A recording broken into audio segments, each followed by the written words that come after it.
하나님께서 오늘 우리들에게 주시는 말씀은 우리 신약성경 291면 고린도후서 5장 17절 한 절 말씀입니다.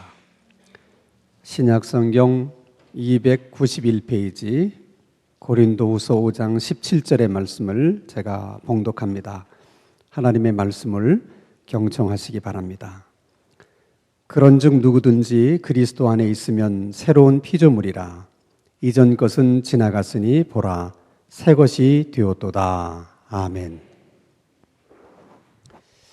우리말 속담에 3살 버릇이 8가지 간다, 그런 말도 있고요. 재버릇 개주지 못한다, 그런 말도 있습니다. 여러분, 이런 속담들이 뭘 말하려고 하는지 여러분 다 이해하실 수 있죠? 왜 이런 속담들이 생겨났다고 여러분은 생각하십니까? 그것은 그만큼 사람이 쉽게 바뀌지 않기 때문에, 잘 변하지 않기 때문에 이런 속담들이 생기게 된 것입니다. 정말 사람은 안 바뀝니다. 어느 정도 안 바뀝니까? 징그럽게 안 바뀝니다. 그래서 사람이 평소에 안 하던 짓을 하면 죽는다, 오죽하면 그런 얘기까지 있겠어요. 왜 사람은 그렇게 안 바뀌는 것일까? 그것은 사람이 누구나 다 태어날 때 죄성을 가지고 태어나기 때문이다. 그것이 성경의 가르침이에요.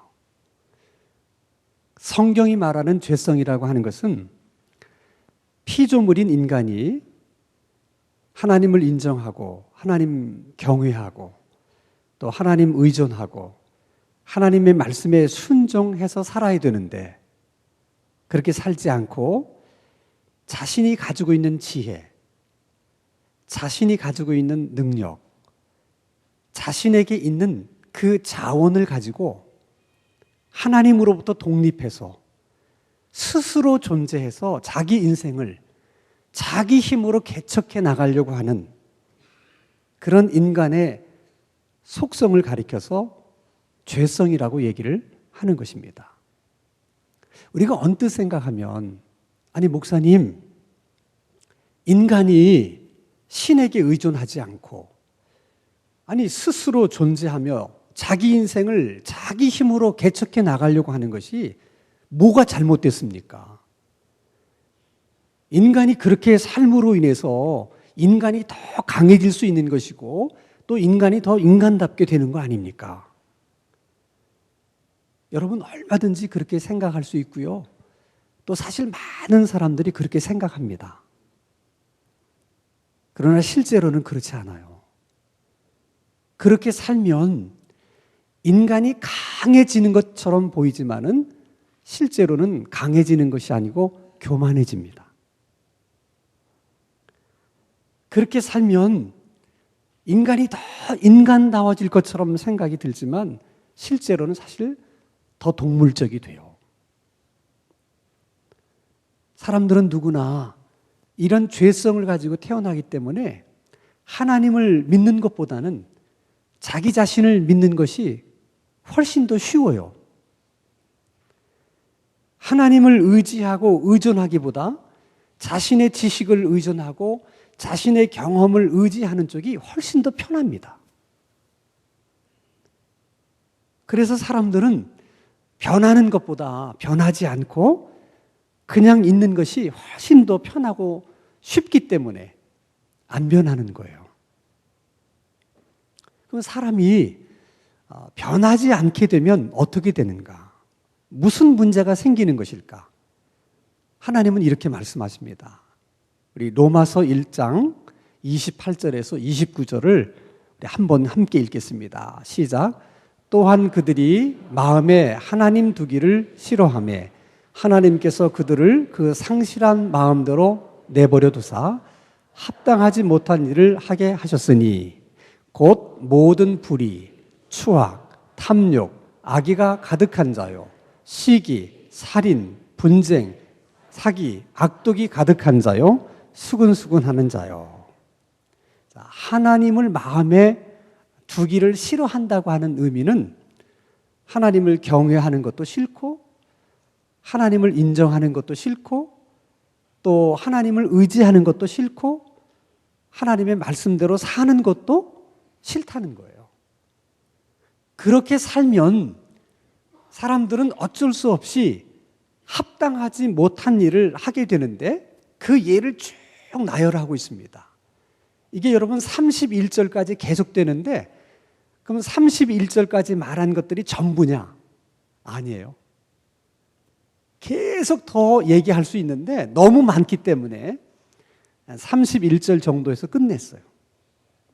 뭐 탐욕이라든지 또는 뭐 시기, 질투, 살인, 분노 이런 많은 현상들이 나타난다는 거예요.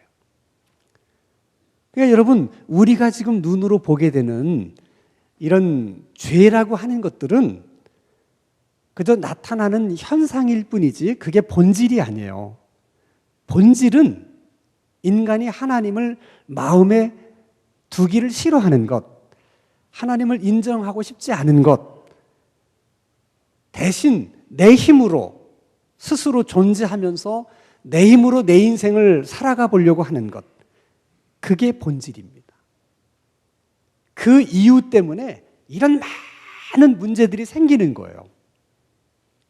자, 예를 들어서 그 많은 현상들 가운데 분노의 문제를 한번 생각해 보십시다. 한국인의 정서 가운데 가장 큰 문제가 되는 것이 분노입니다. 한국인들처럼 화를 쉽게 내면서 또 그 화를 잘 참지 못하는 민족이 별로 없대요. 홧김에 집에다 불을 지르고 홧김에 자동차를 몰고 돌진하고 홧김에 자동차를 때려 부수고 홧김에 사람을 흉기로 찌르기도 합니다. 자, 여러분 한번 생각해 보십시다. 사람은 왜 화를 내는 것일까? 여러 가지 이유들이 있겠습니다만은 가장 중요한 이유는 무시를 당했기 때문이에요. 내가 무시당했다. 내가 자존심이 상했다. 그러면 어김없이 일어나는 감정이 분노입니다. 자, 그러면 여러분, 내가 무시를 좀 당했다고 하는 것이 또 좀 자존심을 좀 상했다고 하는 것이 그게 뭘 그렇게 대단한 일이기에 집에다 불을 지르고 차를 다 때려 부수고 그렇게 사람을 흉기로 상해를 입히는가?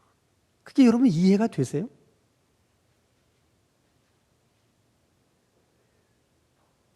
그것은 여러분 인간들이 내 힘과 내 의지와 내게 있는 자원을 가지고 스스로 독립해서 존재하고 또 내 인생을 그렇게 개척하면서 살아나가려고 하는 그것을 인간들은 굉장히 강한 행위라고 생각하고 인간다운 행위라고 생각하지만 실제는 위태위태한 거예요.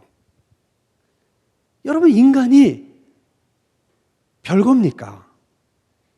생각해보면 또 인간처럼 연약한 존재가 없어요.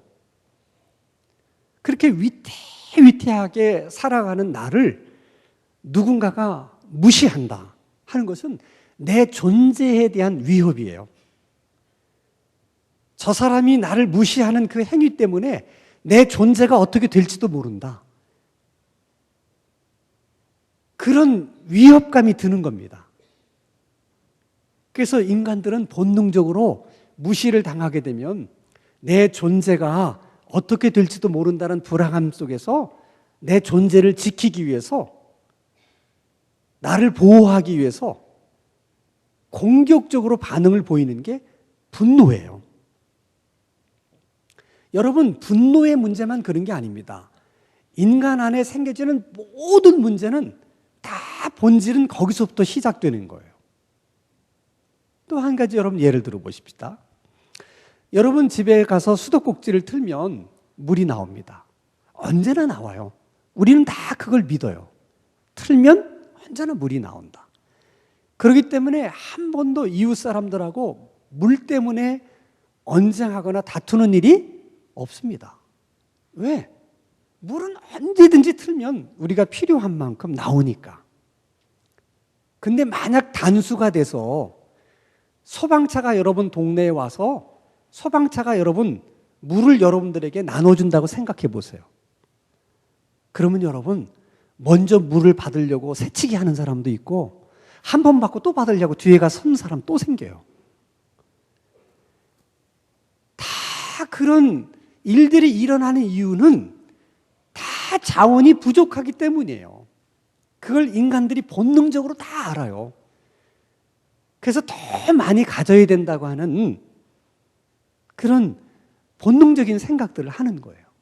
나만 그렇게 생각하는 것이 아니라 모든 사람이 그렇게 생각하기 때문에 언제나 갈등이 있을 수밖에 없다는 거예요.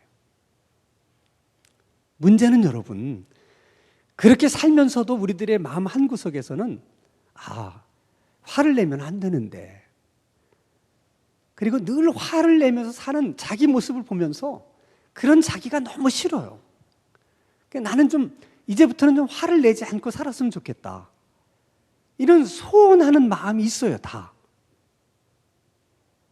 문제는 소원하는 마음은 있는데 그렇게 할 수 있는 능력이 없다는 거예요. 그래서 뭔가 인생을 제대로 살아보려고 하는 사람일수록 좀 잘 살아봐야 되겠다, 이런 생각을 하는 사람일수록 더 갈등이 많아요. 소원은 있는데 그렇게 할 수 있는 능력이 없다는 것을 알면서 그런 자기 자신이 너무 싫어요. 그리고 그런 자신에 대해서 자꾸 절망하게 되고 실망하게 되는 거예요. 그게 우리 인생을 너무 힘들게 만든다는 거예요. 그럼 어떻게 하면 좋으냐, 이 문제를. 여러분, 우리 힘으로 그 문제를 해결할 수 없다면 그 문제를 해결할 수 있는 힘은 다른 데서 주어져야 돼요. 내 안에 그런 힘이 없다면 밖에서 그 힘이 와야 돼요. 그러면 그 바깥에서부터 오는 그 힘, 내 힘이 아닌 또 다른 힘, 도대체 그 힘은 뭐냐? 성경의 가르침은 그 힘을 예수 그리스도라고 설명을 합니다. 그래서 여러분, 예수님이 이 세상에 오셔서 제일 먼저 행한 기적이 가나 혼인잔치집에서 물을 포도주로 바꾸신 기적이에요. 그 기적을 행하게 된 배경이 있습니다. 예수님의 어머니였던 마리아가 가까운 친척이 결혼을 하게 됐어요. 그래서 예수님을 데리고 그 결혼식에 간 겁니다. 한참 피로연이 지금 진행 중에 있었는데 갑자기 포도주가 떨어졌어요. 그것은 혼주의 입장에서는 굉장히 당황스러운 일입니다. 마치 여러분들이 자녀를 결혼시키기 위해서 많은 손님을 초대했는데 갑자기 음식이 도중에 떨어졌어. 얼마나 당황스럽습니까? 만약에 그때 오신 손님들이 식사를 못하고 가면 두고두고 얘기합니다. 마리아도 그걸 알아요. 이게 얼마나 심각한 문제인가를. 그래서 예수님에게 사실대로 얘기합니다. 포도주가 떨어졌다. 큰일 났다. 어떻게 하면 좋으냐? 너는 그 문제를 해결할 수 있지 않겠느냐? 네가 한번 그 문제를 해결해 봐라. 그래서 예수님이 물을 포도주로 바꿉니다. 자, 여러분, 예수님께서 이 땅에 오셔서 제일 먼저 행하신 기적, 그건 굉장히 의미가 있는 거예요. 근데 어떻게 하다 보니까 물을 포도주로 바꾸게 되었고, 그것이 어떻게 하다 보니까 제일 처음으로 행한 기적이 되었다. 여러분, 그렇게 생각하십니까? 그렇지 않아요. 예수님이 물을 포도주로 바꾸신 그 기적은 표면적으로는 포도주가 떨어졌기 때문에 만드신 것이지만은 내면적인 이유는 깊은 뜻이 있는 거예요. 예수님이 이 세상에 오셔서 예수님이 하셔야 되는 일이 뭐냐, 그리고 앞으로 예수님이 하실 일이 뭐냐, 그걸 첫 번째 기적에 그 예수님의 메시지를 담아서 기적을 행하신 거예요. 물이 포도주로 변했다. 이것을 흔히 화학적인 변화라고 얘기해요. 화학적인 변화라고 하는 것은 분자 구조가 완전히 달라지는 것입니다. 물을 구성하고 있는 분자와 포도주를 구성하고 있는 분자는 전혀 다른 거예요. 그러니까 완전히 새로운 물질이 된 겁니다. 예수님이 그 기적을 통해서 이렇게 말씀하시는 거예요. 내가 물을 포도주로 전혀 다른 물질로 바꿀 수 있다면 내가 너희들은 바꾸지 못하겠느냐. 물을 포도주로 바꾸신 주님은 어떤 인간도 다 바꾸실 수 있습니다. 모든 인간을 다 변화시킬 수가 있는 거예요. 그거를 여러분, 오늘 우리가 함께 읽은 본문 말씀인 고린도후서 5장 17절에는 이렇게 설명해요. 그런즉 누구든지 그리스도 안에 있으면 새로운 피조물이라. 누구든지 그리스도 안에 있다는 말은 예수를 믿으면, 그의 마음속에 예수님을 영접하면 그런 뜻입니다. 그렇게 하기만 하면 새로운 피조물이 된다. 새로운 피조물이라고 하는 것은 전에 있던 피조물과는 완전히 다른 피조물을 말하는 거예요. 그러면 전에 있던 피조물하고 또 새롭게 된 피조물, 그 차이가 뭐냐? 그 새로운 피조물이 되었다고 하는 그 내용이 뭐냐? 쉽게 얘기하면 이런 얘기입니다. 예전에 물처럼 살았던 그런 인간이 지금은 포도주처럼 사는 인간이 되었다. 그 얘기입니다. 그럼 물처럼 살았던 인간이라는 뜻은 하나님을 인정하지도 않고, 하나님을 경외하지도 않고, 하나님을 의존하지도 않고, 하나님의 말씀을 따라 살지도 않고, 그냥 자기 지혜와 자기 힘으로 스스로 존재하면서 자기 인생을 살아가려고 했던 그런 인간을 말하는 거예요. 그런 인간이 예수님을 믿으면서 하나님을 창조주로 인정하고, 그 하나님을 경외하고, 그 하나님을 의존하고, 그 하나님의 말씀대로 사는 그런 인간이 되었다는 것입니다. 이게 여러분, 우리들의 눈으로 보면 별거 아니에요. 그래서 교회 안 다니던 사람이 교회를 다니는 것이고, 하나님을 안 믿던 사람이 그냥 하나님을 믿는 것이다. 우리는 그 정도로 보입니다. 하나님이 보시면 이것은 완전한 변화라는 거예요. 이때 사람과 이때 사람은 완전히 다른 사람이라는 거예요. 여기서 우리가 주목해야 될 것은 물처럼 살았던 그 인생이 포도주처럼 되는 인생으로 바뀌는 과정, 어떤 과정을 통해서 이런 일이 일어나는가 하는 겁니다. 그런즉 누구든지 그리스도 안에 있으면 새로운 피조물이라. 이전 것은 지나갔으니 보라 새 것이 되었도다. 그 이전 것은 물처럼 살았던 인생을 말하는 것입니다. 그건 다 지나갔고 이제 포도주처럼 살은 인생이 됐다. 여러분, 여기서 중요한 것은 이전 것이 지나가야 새롭게 되는 거예요. 이전 것이 그냥 있으면 절대로 새로워지지 못합니다. 이걸 다른 말로 갈라디아서 2장 20절에는 내가 그리스도와 함께 십자가에 못 박혔나니 그런즉 이제 내가 사는 것이 아니요 오직 내 안에 그리스도께서 사시는 것이다. 그렇게 설명합니다. 지나갔다는 말을 내가 예수와 함께 어떻게 죽었다는 거예요. 죽어야만 부활이 있는 거예요. 죽어야만 다시 살 수 있는 거예요. 그리고 다시 살아난 그 사람은 죽기 전에 그 사람과는 완전히 다른 사람이라는 거예요. 자, 그러면 분노의 문제를 가지고 다시 한번 우리가 생각해 보려고 합니다. 얼마 전에도 어떤 분이 차를 타고 고속도로를 가는데 갑자기 옆 차선에서 끼어들었어요. 화가 났어요. 그래서 이 사람이 다시 그 차를 추월해 가지고 갑자기 속도를 늦추는 바람에 뒷차가 깜짝 놀랐어요. 부딪히는 줄 알고.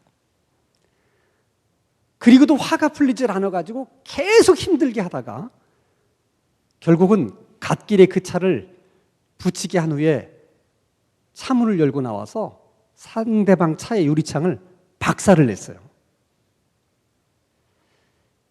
그리고 교도소 갔습니다. 자, 그러면 여러분, 아니 자기가 차를 몰고 가는데 옆 차선에서 차가 살짝 끼어들었다. 그 일이 내가 교도소를 가는 그 일하고 바꿀 만큼 그게 그렇게 심각한 문제냐는 거예요. 아니잖아요. 근데 그걸 못하는 거야. 그래서 심리학자들이 연구를 했어요. 이 분노가 일어날 때 이걸 어떻게 하면 좋으냐 해서 만들어낸 연구 결론이 뭐냐. 화가 날 때 심호흡을 10여 차례 해라. 그러면 분노의 감정이 좀 이렇게 사그러진다. 그리고 화가 날 때는 그 자리에 있지를 말고 잠시 그 자리를 피해 있으라. 그래서 15분 정도가 지나면 그 분노의 감정이 다 사그러진다는 거예요. 그때만 잘 넘기면 된다. 얘기해요. 그건 사실 여러분 연구를 해서 이야기를 하는 것이기 때문에 분명히 효과가 있습니다. 여러분도 한번 해보세요. 효과가 있어요. 문제는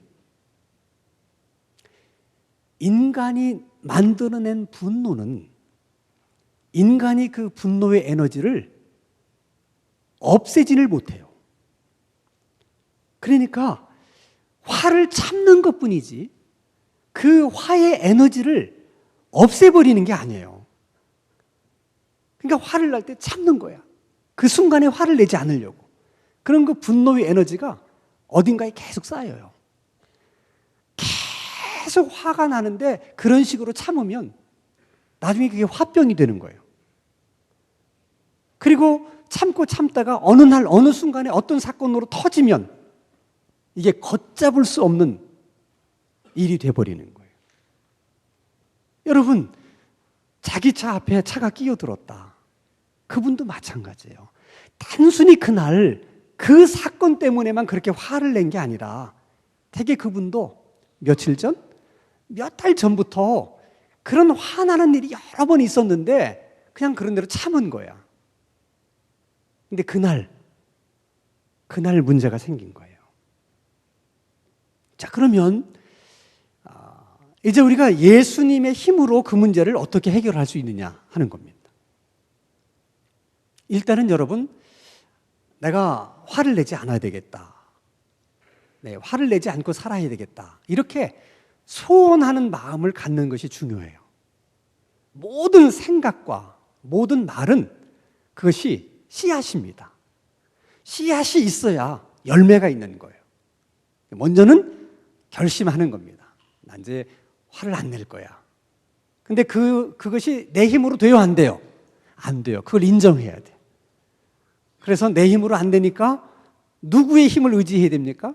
예수님의 힘을 의지해야 돼요. 그래서 주님 도와주세요. 내가 화날 때 내가 내 힘으로 이 화를 나는 참을 수가 없습니다. 그러니까 주님이 잘 참을 수 있도록 도와주세요.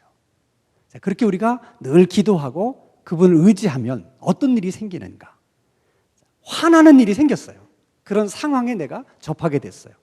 예전에는 화가 나는 상황이 생기면 뭐 생각할 것이 없어요. 그냥 반사적으로 화를 냅니다. 그런데 그렇게 내가 주님께 의지하고 기도를 하면 화가 날 수 있는 상황이 됐을 때 반사적으로 본능적으로 분노하지 않고 아주 짧은 시간이지만 틈이 생깁니다. 그리고는 주님이 말씀을 하세요. 화내지 말아라. 화내면 안 된다. 라고 반드시 얘기를 하십니다. 그때 우리는 선택해야 되는 거야. 내가 화를 낼 건지, 주님이 화를 내지 말라 그러니까 내가 화를 안 낼 것인지를 선택해야 돼. 이때 굉장히 머리가 복잡합니다. 왜냐하면 물처럼 살았던 그 삶의 경험과 습성이 내 안에 아직 남아있기 때문에 화를 내는 순간에 우리의 머리는 화를 내도 된다고 하는 쪽으로 계속 움직여요. 저놈이 잘못한 거야. 화를 낼 수 있는 명분도 있고 이유도 있고 다 있는 거예요. 근데 주님은 그래도 참으라고 얘기를 하시는 거예요. 그때 여러분, 내가 참잖아요. 이걸 표현은 참는 거지만은 신앙적인 용어는 죽는 거야. 죽어요. 근데 너무 어려워.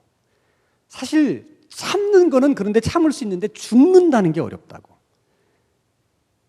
이게 죽는다고 하는 것은 여러분, 예수님처럼 십자가에 못 박히는 거예요. 죽는다는 게. 그러니까 십자가의 죽음은 수치스러운 죽음이고 고통스러운 죽음이에요. 그래서 우리가 어떤 경우든 주님의 말씀에 순종해서 죽을 때는 꼭 두 가지가 따라와요. 수치스러움과 고통스러움이에요. 지금 옆에 사람들도 다 보고 있는데 내가 참아야 돼. 속된 말로 쪽팔리는 거야. 내가 이렇게 여기서 참으면 내가 저 사람한테 지는 꼴이 되고 내 입장이 뭐가 되냐. 그게 힘든 거야. 그리고 속에서는 막 이렇게 올라오는데 이거를 참는 게 너무 고통스러워요. 그런데 여러분, 그거를 내 힘으로 참는 게 아니라 그냥 주님이 말씀하셨기 때문에 내가 순종해서 그냥 죽어요. 그러면 어떤 일이 생기느냐? 그 분노의 에너지가 싹 사라집니다. 그 에너지는 절대로 내 힘으로 사라지게 못 만들어요. 근데 예수님께서 그 분노의 에너지를 싹 사라지게 만드세요. 그리고 그 분노의 에너지가 있던 그 자리에 예수님이 평안의 에너지, 감사의 에너지, 기쁨의 에너지로 대치해 주세요. 그걸 보세요. 분노의 에너지가 물과 같은 상황이라면 지금 기쁨, 감사, 평안은 포도주 같은 상황이에요. 분노와 기쁨은 전혀 다른 겁니다. 분노와 평안은 전혀 다른 거예요. 그렇게 전혀 다른 것으로 주님이 만들어 주신다는 거예요. 그래서 여러분, 사람이 변하고 싶으면 죽어야 돼. 죽지 않으면 절대로 변하지 않습니다. 그건 교회를 여러분 30년 아니라 40년, 50년 다녀도 상관이 없어요. 그건 뭐 신학을 공부하고 목사가 되어도 상관이 없어요. 목사든 장로든 교회를 30년 다녔든 40년 다녔든 죽지 않으면 변화는 일어나지 않습니다. 죽어야 변하는 거예요. 그러면 여러분, 변하지 않으면 어떻게 되는가? 변하지 않으면 두 가지 어려운 문제가 생겨요. 하나는 변화가 없기 때문에 일단 삶의 권태가 생깁니다. 변화가 없이 똑같으니까. 그리고 변화하고 싶은 소원은 있는데 변화가 안 되니까 그런 자신에 대한 불만이 또 생겨요. 그 불만과 권태가 합쳐지면 그게 짜증이라고 하는 것으로 나타납니다. 매사가 짜증스러워요. 그리고 자기 자신이 변해야 되는데 변하지 못한 그것을 자꾸 다른 곳에서 그 이유를 찾으려고 해요. 그래서 그런 분들은 항상 어디를 가서 살든지 항상 문제야. 우리 회사가 문제고, 우리 교회가 문제고, 이놈의 나라가 문제고, 어디를 가든 그런 생각이 드는 거예요. 그러니까 내가 변하지 못한 불만을 다른 곳으로 얘기를 하는 거예요. 여러분, 그분은 아무리 직장이 변해도, 아무리 그분이 다니는 교회가 변하고, 그분이 사는 나라가 변해도 여전해. 그것은 내가 변해야 될 문제예요. 두 번째, 여러분, 신앙생활을 하면서도 내가 변하지 않게 되면 어떻게 하느냐? 변한 척하게 됩니다. 변해야 된다는 걸 알거든요. 그리고 신앙생활을 오래 하면 그런 기대가 있어요. 그러니까 자기도 모르게 변하지는 않았는데 변한 것처럼 척합니다. 그게 처음에는요, 어색해가지고 이상하지만 계속 반복하다 보면 너무 익숙해져요. 그래서 진짜 변한 건지 변한 척 하는지를 자기도 몰라. 그게 얼마나 사람을 불행하게 만드는지 몰라요.